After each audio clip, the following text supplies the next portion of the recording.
ভালো। আল্লাহ তো এমন ভালো যে বান্দাগুলো পাপ করতে করতে একসময় যদি ভুল বুঝা নিজের জীবনে পরে যদি ঘৃণিত হয়ে আল্লাহ তাআলার কাছে ফিরে এসে বলে যে আল্লাহ তুমি আমাকে মাফ করে দাও, খালি 2 ফোঁটা চোখের পানি, কয় ফোঁটা? 2 ফোঁটা চোখের পানি যদি সাইডে দিতে পারে আল্লাহ তাআলার ভয়, আল্লাহ তাআলা বলেন ওর জীবনের গুনাহগুলো আমি মাফ করে দেবো। আর ওই বুড়ো লোকটা আর বুড়ো থাকবে না, ও আমার কাছে এত সম্মানিত হয়ে যাবে যে জীবনে কোনো গুনাহ করছিল সেরকম মনেও হবে না। সুবহানাল্লাহ বলে না? তা আল্লাহ তো এমন ইচ্ছা বান্দাদেরকে মাফ করে দিতে, কিন্তু আমরা কি চাই? আমরা কি চাই বলেন? যে আজকে শুক্রবার দিন কিছু মুসল্লি আমরা আসছি, আবার অনেক মুসল্লি সামনে সহবরাতের রাত্রে মুসল্লি অনেক হয় না? তাই এক বছর ইবাদত করতে করতে অনেক সময় ইবাদত করার পরে বাইরে গেছি ইস্তেঞ্জা করার জন্য। এখন একটা ছেলে আমি কোনোদিন চিনিও না, এলাকার মহল্লার, কিন্তু চিনিও না, বাড়িটা মসজিদের পাশেই, চিনি না। তো ওজু করে দেখে জিজ্ঞাসা করছি তোমাদের বাসা কোথায়, দেখা হচ্ছে আমাদের বাসা হয়েছে পাশে। তোমার তো আমি এখন মসজিদে একদিনও দেখলাম না, তো জুম্মদিনও আসে না, না জুম্মদিনও আসা হয় না, সুযোগ পাই না। তাহলে আজকে আইসো তো হুজুর বছরে একটা রাত না আসলে হয় নাকি? হ্যাঁ, বছরে একটা রাত না আসলে কি ভালো দেখা যায়?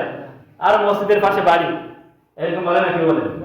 অথচ যদি সারা রাত ইবাদত করলাম, দোয়া করে গুনাহগুলো মাফ করলাম, কিন্তু ফজর নামাজটা আদায় করলাম না, তাহলে আমার ওই রাত ইবাদতের কি লাভ আছে? কোনো লাভ আছে নাকি? না। যদি আপনি ফরজ আদায় করেন, ফরজ আদায় করার পরে যদি 2 রাকাত নফল নামাজ আদায় করেন, তাহলে ওই নফলের দাম অনেক, নফলের দাম অনেক। কিন্তু আপনি ফরজ পড়লেন না, ওই বছরে একদিন আইসা 2 রাকাত ঈদের নামাজ পড়ে গুনাহ মাফ করে নিয়ে গেলেন, মাফ করবেন? ওই যে সরকারি যারা চাকরি করে, আর্মিতে সেনাবাহিনীতে যারা চাকরি করে, কেউ সরকারি যারা চাকরি করে, ওদের চাকরি অবসর যখন হয়ে যায় তখন রেশন কার্ড দেয় না? রেশন কার্ড দেয়। তো রেশন কার্ড দেওয়ার ভিতরে এখন যদি একটা লোক চিন্তা করে যে আমি তো চাকরি টাকরি করে নেই, লাইনে দাঁড়াই, রেশন কার্ডে যারা মাল দিচ্ছে আমিও দাঁড়াই, তেল আপনার চিনি চাল ডাল এগুলো পাওয়া যায়, আমিও লাইনে দাঁড়ায় যাই। সারা বছর সারা জীবন চাকরি করে নেই, কিন্তু লাইনে দাঁড়ায় গেছে। তো লাইনে দাঁড়ায় যাওয়ার পরে সারাদিন চলে গেছে, ডিউটি ফিরে শেষ, সবাই দেওয়াটা ফিরে শেষ, এখন দেখা যায় আমার কার্ডটা আসে না। আমি গেছে কার্ডটা আনতে, আমার কার্ডটা তো দেন। আমি কি কার্ড দেবে নাকি টাকা দেবে? কারণ তুমি তো চাকরিও করো নাই, তুমি কার্ড তো পাবে তারা যারা চাকরি করছে সারা জীবন, 40 বছর 30 বছর 35 বছর যারা চাকরি করছে তারা এই কার্ডটা পাবে। কিন্তু তুমি তো চাকরি করার পর কার্ড ওখানে বেশি করে বের করে দেবে। তো পাগল হয়েছে নাকি? তো সারা জীবন তুমি আল্লাহর সিজদা করলা না, 5 ওয়াক্ত নামাজ আদায় করলা না, আপনি জুমার নামাজ আদায় করলা না, জুমার কার্ড নাই, 5 ওয়াক্ত দিনের কার্ড নাই, তুমি গেছো আল্লাহ তাআলার কাছে মাফ চাইতে সরবরাতে যাচ্ছে। কথা বলে ঠিক বলেন এই কথা? আল্লাহ তাআলা তো তাদেরকে মাফ করবে যারা সব সময় সর্বদা আল্লাহ তাআলাকে স্মরণ করে। আল্লাহ তাআলাকে স্মরণ করে। অনেক মানুষ বলে যে হুজুর যে একটা হাদিস শুনছি, আল্লাহ রাসূল সাল্লাল্লাহু আলাইহি ওয়াসাল্লাম বলেছেন ক্বালা লা ইলাহা ইল্লাল্লাহ দাখালাল জান্নাহ, যে বলবে লা ইলাহা ইল্লাল্লাহ দাখালাল জান্নাহ, সে জান্নাতে প্রবেশ করবে। হ্যাঁ, যে বলবে লা ইলাহা ইল্লাল্লাহ সে জান্নাতে প্রবেশ করবে। তা আমরা তো জীবন কত কালে অপরছি, কত কালে? হ্যাঁ ঠিক, কত কালে অপরছি না? এখন আমাকে তো জান্নাতে একবার না, আমাকে 10 বার যাওয়া দরকার, 10 বার যাওয়া দরকার না? তো এই হাদিসটা যখন পড়ছে আল্লাহ তাআলা তোমাদেরকে একদিন জান্নাতে দেবে, তাহলে মসজিদে 5 ওয়াক্ত নামাজ আদায় করার দরকার আছে নাকি? এই হাদিসটা যখন নাযিল হয়, হযরত আবু যর রাদিয়াল্লাহু তাআলা আনহু রাসূলুল্লাহ সাল্লাল্লাহু আলাইহি ওয়াসাল্লামের রাসূল সাল্লাল্লাহু ওযু করতেছেন, আবু যর ওযুখানার পাশে দাঁড়ায় আছেন। সেই সময় আল্লাহ তাআলা জিবরাইল পাঠাইছেন। জিবরাইল তো কানে কানে কয়ে গেছে যে আপনি এটা প্রকাশ করে দেন লা ইলাহা ইল্লাল্লাহ দাখালাল জান্নাহ, যে বলবে লা ইলাহা ইল্লাল্লাহ সে জান্নাতে যাবে, সে জান্নাতে যাবে। এই কথা শোনার সাথে সাথে আবু যর তো খুশিতে আর বকবক, যে হুজুর বলছেন এই কথা তো আমি সরাসরি শুনছি রাসূলের কাছ থেকে। এখন মানুষ বিশ্বাস করে না করে, এই জন্য রাসূলের জুতা নিয়ে জুতো বগলে বাঁধাই নিয়ে দৌড় শুরু করছে। যদি কেউ প্রমাণ চায় তার জুতোটা দেখা যায়, দেখো আমি রাসূলের কাছ থেকে আসছি, রাসূলের জুতো আমার কাছে আছে, প্রমাণ আছে। জুতোটা ধরে নিয়ে দৌড় শুরু করছে আর বলছেন এ তোমরা বলো ক্বালা লা ইলাহা ইল্লাল্লাহ দাখালাল জান্নাহ, লা ইলাহা ইল্লাল্লাহ দাখালাল জান্নাহ, লা ইলাহা ইল্লাল্লাহ দাখালাল জান্নাহ বলতেছেন আর দৌড় শুরু করছেন। সামনে দেখা হচ্ছে ওমর রাদিয়াল্লাহু তাআলা আনহুর সাথে। এখন ওমর রাদিয়াল্লাহু তাআলা আনহু সে কিন্তু একটু কড়া মেজাজে বলছিল, জ্বালালি মেজাজ যাকে বলা হয়। তো উনি বলছে দাঁড়াও, আবু যর দাঁড়াও, কি হয়েছে, তুমি কি বলতেছো? কয় যে আল্লাহ রাসূল সাল্লাল্লাহু আলাইহি ওয়াসাল্লাম এটা বলছেন, লা ইলাহা ইল্লাল্লাহ যে বলবে সে জান্নাতে যাবে। ওমর রাদিয়াল্লাহু তাআলা এই কথা শুনে এমন একটা ধাক্কা মারছে, ধাক্কা মারার সাথে সাথে মনে করেন প্রায় 5 থেকে 7 হাত ছিটে চলে গেছে, ব্যথাও কিছুটা পাইছে। আর ওমর যে রাগী মানুষ, ব্যথা পাইয়া মনের কষ্টে যে আমার ভাই, হ্যাঁ ওমর আমার ভাই, সে আমার সাথীর লোক, সে আমার ব্যথা দিল, সেই কষ্টে চোখ থেকে পানি পড়তেছে, কান্না করতেছে, কাঁদতে কাঁদতে রাসূলের কাছে গেছেন। রাসূল সাল্লাল্লাহু আলাইহি ওয়াসাল্লাম জিজ্ঞেস করছেন তুই কাঁদো কেন? যে সাথে সাথে কিসের জন্য গেছে? ওই ওমরও 5 হেঁটে হেঁটে গেছে, যদি আমি সাথে সাথে না যাই ও যদি আমার বিরুদ্ধে আরো নালিশ করে বেশি বেশি করে, এরকম আছে না যে অনেক আছে তাল থেকে মানে তিল থেকে তাল বানা মেরে নালিশ করে, তো পিছিয়ে পিছিয়ে গেছে। যার পরে দেখে যে ওমর পিছন দাঁড়ান, ওমর কি হয়েছে তুমি আবু বকর মারছো কেন?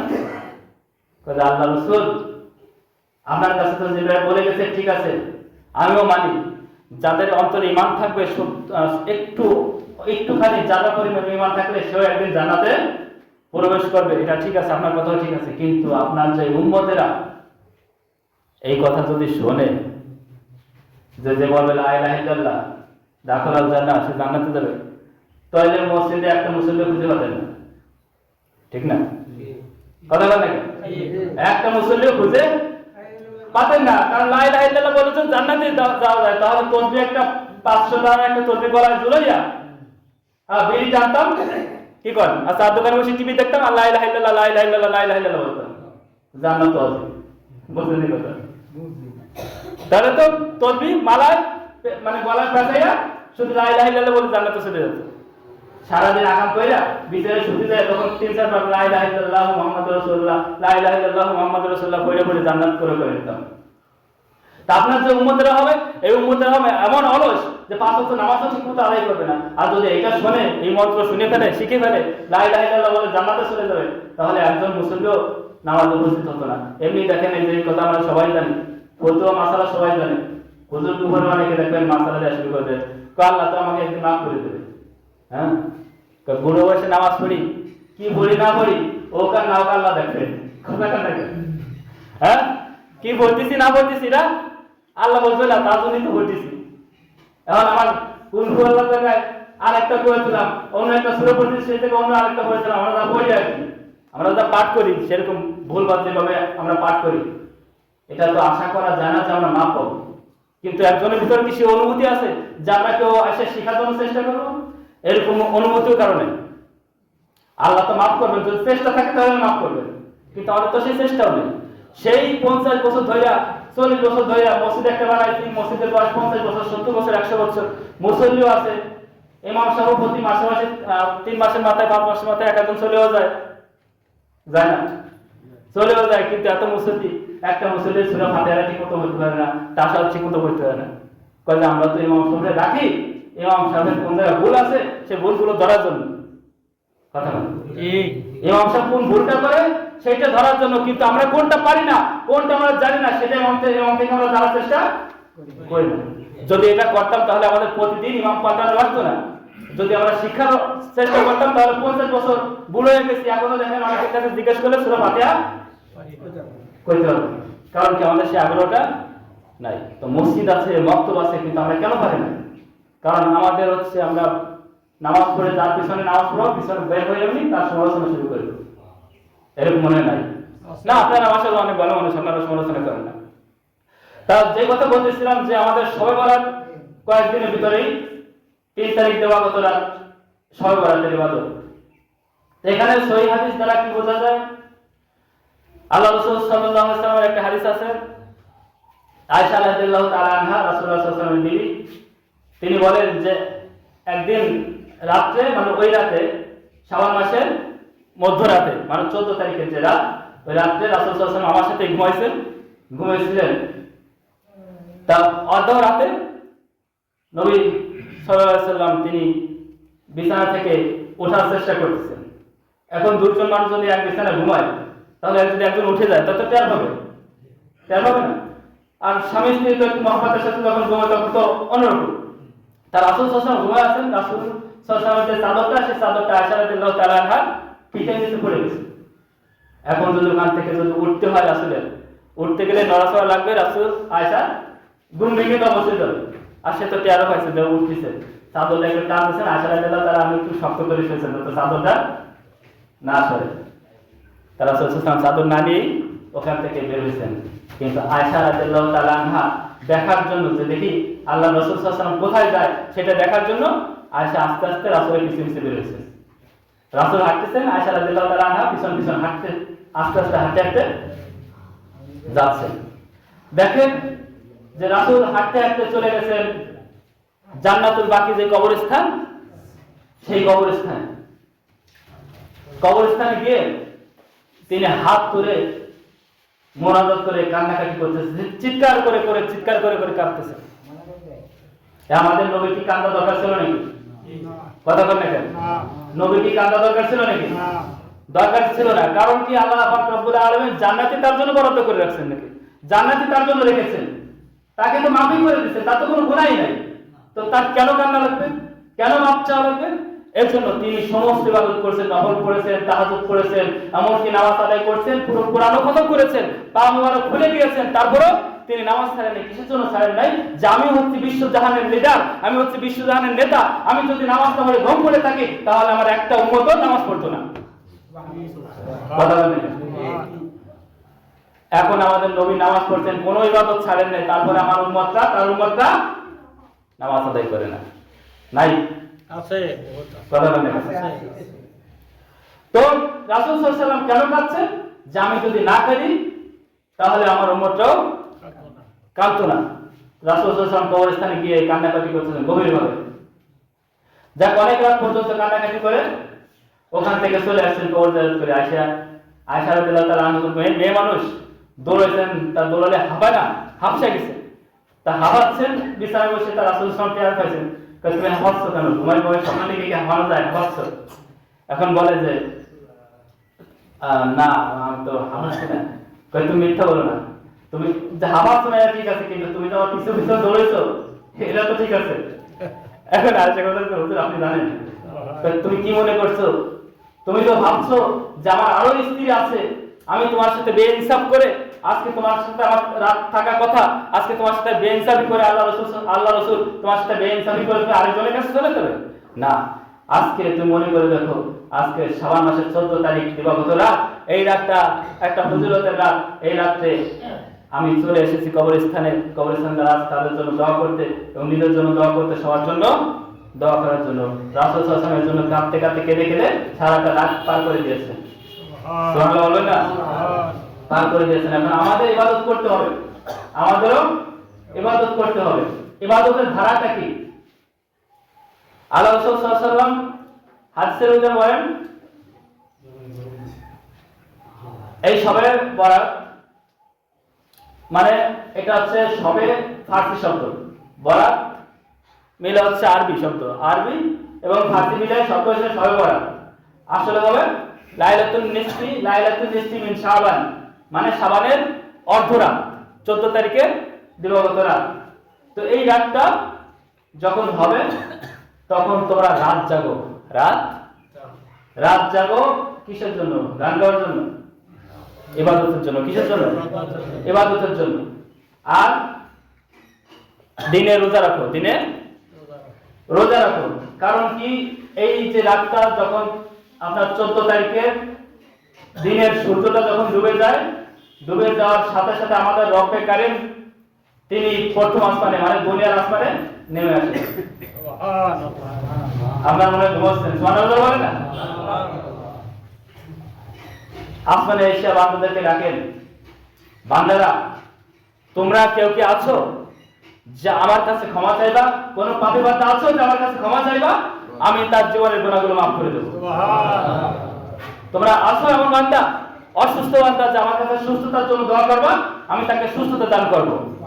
তোমরা আছো এমন কোন বান্দা, অভাবগ্রস্ত বান্দা আছো, আমার কাছে তুমি অভাব মুক্ত হওয়ার জন্য দোয়া করবা, আমি তোমার অভাবকে মিটিয়ে দেবো, অভাব দূর করে দেব। এরকম ভাবে ফজর পর্যন্ত আল্লাহ তাআলা নিজেই তার বান্দাদেরকে ডাকতে থাকেন, বান্দাদেরকে ডাকতে থাকেন, আসো আমার কাছে মাফ চাও, আমার কাছে ক্ষমা চাও, আমি তোমাদেরকে মাফ করে দেবো। কে বলছে? আল্লাহ বলছে। তা আল্লাহ এই রাত্রে দুইজন মানুষ ব্যতীত আর সবাইকে মাফ করে দেন। সেই দুইজন ব্যক্তি কারা বলো? এক ব্যক্তি হচ্ছে হিংসুক। হিংসুক বোঝেন? হিংসুক মানে একজনের ভালো দেখতে পারে না, কিবা ওর একটু দেখতে খারাপ দেখা যায়, ওরে নিয়ে ঠাট্টা বিদ্রুপ করে, চোখে দেখতে পারে না। ও একটু গরিব হয়, একটু চোখে দেখতে পারে না। একজন নির্বাচন করতেছে, ওর বিরুদ্ধে আরেকজন দাঁড়াইছে, যা ওরে বাড়ি দিয়ে ওর বসাই দিয়ে, এরকম নাই মনে হয়।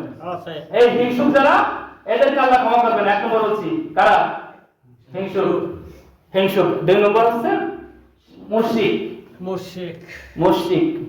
মুশরিক মুসলমানদের ভিতরে নাই? মুশরিক মুসলমানদের ভিতরে আছে। মুশরিক আমরা সাধারণত বলি যারা অগ্নি পূজা করে খ্রিস্টানরা, যারা মূর্তি পূজা করে হিন্দুরা, আমাদের ভিতরেও মুসলমানরা পূজা করে। তারা হচ্ছে কি পূজা করে? আপনাদের ভিতরে না থাকলে কেউ রাখার জন্য চেষ্টা করবে না, কারণ আমাদের দরকার যে আমরা মুসলমান যারা সবাই একসাথে যেন জান্নাতে যেতে পারি, আমরা যেন জান্নাতে যেতে পারি। যদি আমার ভুল হয়, যদি কথা মেনশন করি, তাহলে বলেন হ্যাঁ কথাগুলো কোন হাদিসের বাইরে বলছেন, তাহলে আপনার পা দুটো ধরে আমি মাপ চাবো। কিন্তু বাবাজিরা রাগ করবেন না, আপনি আমার ভাই, আমি আপনার ভাই। রাসূল সাল্লাল্লাহু আলাইহি ওয়াসাল্লাম বলেছেন এক মুসলিমের ভাই। যতক্ষণ পর্যন্ত এক মুসলিম জাহান্নামের দিকে চলে যাবে, সে মুসলমানকে জাহান্নাম থেকে বাঁচানোর দায়িত্ব যারা ইলমে দ্বীন হাসিল করেছে, ইলমে ওহী যারা হাসিল করেছে, অর্জন করেছে, তারা। আমাদের দায়িত্ব আপনাদেরকে বোঝানো। একটা গ্রুপ আছে যে বাবা আছে, বাবাদের কাছে গিয়ে একদম মাথাটা এভাবে পেতে দেয়, সিজদা করে। আরেক গ্রুপ আছে যারা কবরে গিয়ে সিজদা করে, কবরে গিয়ে সিজদা করে। আবার অনেকে আছে যে বাবার কবরের কাছে গিয়ে হাত তুলে দোয়া করে। আমরা কিন্তু কবর জিয়ারত করি না। আমাদের উদ্দেশ্য থাকে আল্লাহ তাআলার কাছে, যে আল্লাহ তাআলা এই কবরে শুয়ে আছে, তাকে আপনি মাফ করে দেন। কিন্তু তারা এরকম দোয়া করে যে আল্লাহ, মানে বাবা আমার সন্তান হচ্ছে না, তুমি একটা সন্তানের ব্যবস্থা করে দাও। আমার ব্যবসা ভালো হচ্ছে না, তুমি ব্যবসার ব্যবস্থা করে দাও।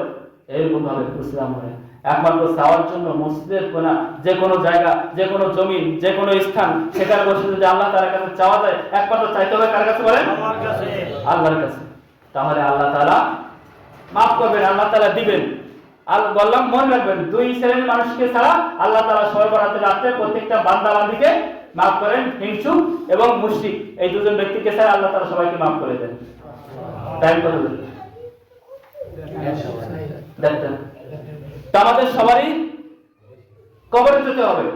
কবরই জান্নাত জাহান্নামের প্রথম ধাপ। মনে করেন যদি কবরে ধরা পড়ে যাই, তাহলে আমাদের সব জায়গায় ধরা পড়তে হবে। আর যদি কবরে মুক্তি পেয়ে যায়, তাহলে আমরা সবখানে ছাড়া পেয়ে যাবো। কবরে তো যাওয়াই লাগবে না? আল্লাহ পাক রব্বুল আলামিন আপনাকে আমাকে সকলকে বোঝার তৌফিক দান করুন, জোরে করেন আমিন। যারা সুন্নাত পড়তে বাকি আছে সুন্নাত দেখবেন।